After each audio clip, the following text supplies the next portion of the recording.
Monsieur le ministre de la Santé, docteur Yannick Neuder, bonjour. C'est un plaisir et un honneur de vous recevoir dans l'émission de l'URPS pharmacien d'Auvergne-Rhône-Alpes.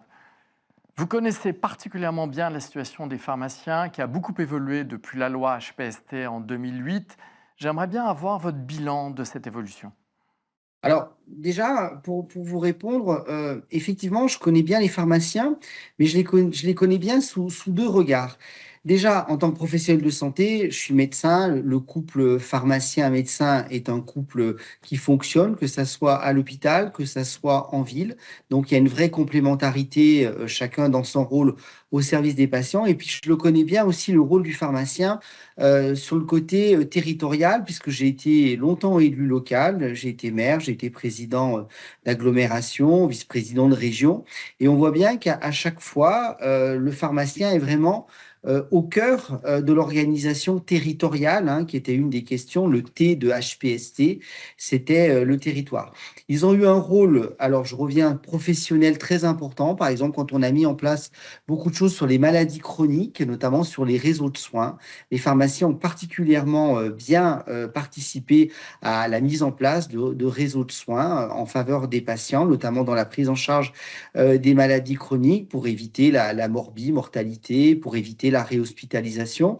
On a pu vraiment, construire. D'ailleurs, ils sont souvent, à l'initiative, hein. Le pharmacien est aussi un entrepreneur en général, et ils ont souvent aussi, cette volonté lors des MSP, lors des maisons de santé, d'être souvent à l'origine des différents projets territoriaux. Ils fédèrent très bien les paramédicaux, les médecins. Ils ont souvent ce rôle-là. Après, c'est quand même, 21 000 officines, et c'est extrêmement important, dans le maillage territorial. Une pharmacie qui est ouverte, 6 jours sur 7, qui assure des gardes et qui fait un lieu de proximité, un lieu de santé, c'est quand même important. Après, je crois que le rôle des pharmaciens s'est particulièrement révélé, hein, et alors il a peut-être fallu aussi une crise sanitaire, mais en tout cas, il faut qu'on tire l'entièreté, des leçons de la crise sanitaire et de la crise Covid, puisque effectivement, dans les pharmacies, on a vraiment, vu que les pharmaciens, les préparateurs en pharmacie, les étudiants en pharmacie, toute la chaîne a participé à la vaccination, notamment lors de la crise Covid, hein.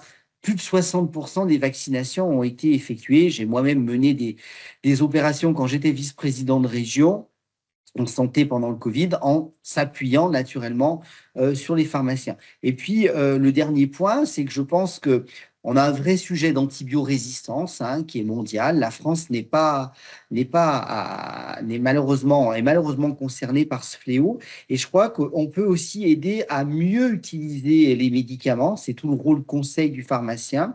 Et c'est vrai de dire que les antibiotiques, c'est pas automatique. Et bien maintenant, on va un peu plus loin, puisque devant des symptômes extrêmement importants qui sont les cystites, hein, les infections urinaires, que ce soit les angines, et bien maintenant les pharmaciens, moyennant une adaptation de leur pratique professionnelle, peuvent, avec des TROD, des tests d'orientation diagnostique rapide, pouvoir dire si l'infection est virale ou bactérienne, et si c'est viral, naturellement, il n'y a pas d'antibiotique. Donc, je crois que ça améliore aussi la prise en charge, de pathologies qui sont pas graves, mais qui sont pénibles, qui ont besoin d'une prise en charge rapide et qui ne recourent pas systématiquement à de l'antibiothérapie, qui est un des facteurs de l'antibiorésistance et puis qui permet un mésusage du médicament. Donc, à l'heure où nous avons des difficultés financières pour boucler, le budget, de l'assurance maladie, à l'heure où on doit faire le bon usage du médicament, il se révèle fondamental dans le dispositif. Vous êtes aussi ministre de l'accès aux soins. On sait que celui-ci n'est pas facile dans tous les territoires, notamment dans certains territoires reculés avec une sous-densité médicale. Quelles sont vos attentes spécifiques vis-à-vis des pharmaciens dans ces localités avec un accès difficile aux médecins? Alors, les attentes, moi, je les ai à différents points de vue. Déjà, la pharmacie, je vous le disais, vraiment, c'est de l'aménagement du territoire, hein, quand on est un élu local. Donc, il y a vraiment la volonté, et je sais que les élus locaux le partagent, de favoriser les installations, des pharmacies. Il faut aussi, naturellement, avoir des pharmaciens. Donc, on a un sujet de formation. Et là, c'est un sujet sur lequel je compte m'attaquer grandement parce qu'on sait très bien qu'avec les numérus clausus transformés en numerus apertus, on transforme beaucoup de choses. Mais malheureusement, les faits sont là. On ne forme pas assez de pharmaciens. C'est incroyable de voir qu'en deuxième année, il y a des places vacantes, il y a une illisibilité, je pèse mes mots, il y a une illisibilité sur le parcours quand on est en terminale de vouloir faire de la pharmacie. On a jusqu'à, dans certaines universités, plus d'une centaine de parcours passe l'AS pour devenir pharmacien. Donc, je crois qu'il y a besoin de simplifier, il y a besoin de supprimer ces numérus apertus et puis de former plus parce que les pharmaciens de maintenant ne sont pas les pharmaciens d'avant. Ils ont aussi un rapport au travail qui a changé. Ils veulent mieux combiner vie professionnelle, vie personnelle. Donc, il faut qu'on forme plus. Ensuite, il y a vraiment un rôle fondamental de proximité. On sait qu'un certain nombre de pharmacies jouent des rôles pivots, jouent des rôles de proximité. Et il faut que dans la revalorisation, j'ai beaucoup parlé lors de la passation de ma prise de fonction, de la territorialisation des décisions. Et toutes les pharmacies ne jouent pas le même rôle. C'est-à-dire que dans certains centres très urbains, dans certains centres très métropolitains, il y a un effet volume, il y a du flux, il y a du passage. Mais dans certains territoires, qui peuvent être des territoires de montagne, qui peuvent être des territoires ruraux, des territoires périurbains, eh bien, la pharmacie est vraiment le lieu de proximité, de dispensation des médicaments. C'est souvent pour des patients qui ont d'ailleurs, du fait de l'aménagement du territoire, peu de transports en commun. Ils utilisent leur voiture et si cette pharmacie disparaît du paysage, eh bien, ça projette à plus de 15 minutes en voiture sur certains territoires l'accès aux médicaments. Donc, je crois il y a vraiment un sujet de maillage du territoire. Et puis, le dernier point, je pense que c'est le virage du numérique. Je pense que le pharmacien a un rôle fondamental dans l'acceptation, l'acceptabilité pour les patients d'avoir un espace santé, d'avoir toute cette digitalisation du parcours et le pharmacien peut jouer son rôle et surtout contrôler aussi à terme les bonnes prescriptions, éviter les interactions avec les dispositifs dits prescription. Donc c'est vraiment quelque chose d'important et je pense que en France, vous le savez, en février, nous aurons le sommet mondial sur l'intelligence artificielle. Et moi, je souhaite que la santé ait tout son rôle, toute sa place dans ce IA Summit, puisque Paris sera finalement la vitrine de l'intelligence artificielle dans le monde, dans ses applications. Et je pense que dans le monde de la santé, eh bien, il faut qu'on forme nos professionnels de santé, les pharmaciens naturellement, nos jeunes en formation et qu'on puisse mettre tous ces outils prochainement à leur disposition. Alors, vous avez beaucoup insisté sur l'importance du maillage territorial des pharmacies. Pour l'instant, il est toujours bon, mais on sait, et vous avez participé à une initiative avec l'URPS pharmacien d'Auvergne-Rhône-Alpes pour la lutte contre cette potentielle désertification pharmaceutique.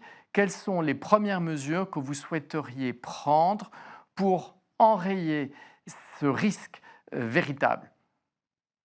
Avez-vous des scoops à nous donner?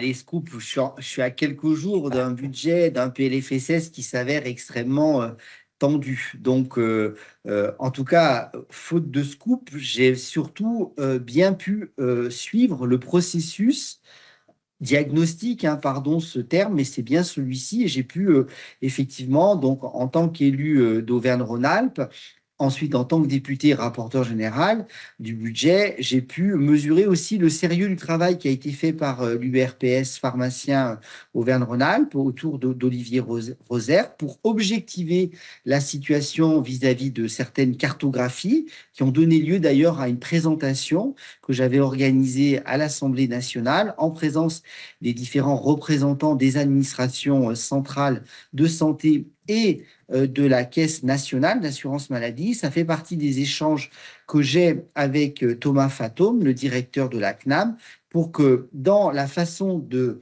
gérer les choses, eh bien, il y ait bien une territorialisation et une différenciation territoriale sur lequel je pense que certaines pharmacies, si on veut qu'elles perdurent, si on veut qu'elles restent vendables et si on veut qu'elles restent ouvertes surtout, eh bien, il faut qu'on puisse les aider. Donc, il faut qu'on voit comment ces zones où on a établi en fait une faible densité, ou en tout cas, si la disparition de pharmacies pivot central de l'accès aux soins se réalisait, il faut qu'on voit comment l'assurance maladie peut aider les pharmaciens à garder aussi un niveau de compétitivité au niveau de leur officine pour garder ce service de proximité. Donc, ça fait partie des sujets de territorialisation des actions de la CNAM que je souhaite mener en parallèle de ce PLFSS avec la CNAM pour qu'on puisse justement privilégier eh bien, les pharmacies de proximité, comme je souhaite, d'une façon très claire, lutter d'une façon générale contre la financiarisation du système et permettre aussi le maintien des biologistes indépendants qui maillent aussi le territoire et qui permettent finalement pharmacie, biologie, imagerie et puis prescripteurs de faire des unités primaires de soins qui maillent nos territoires et qui évitent systématiquement le recours à l'hospitalisation et qui évitent de surcharger notre service hospitalier. Donc, une fois de plus, et j'en conclurai par ça, les pharmaciens, où qu'ils soient, ils ont un rôle fondamental dans le système de santé. Formidable, Monsieur le ministre. Merci pour votre Merci à vous. temps et pour vos commentaires.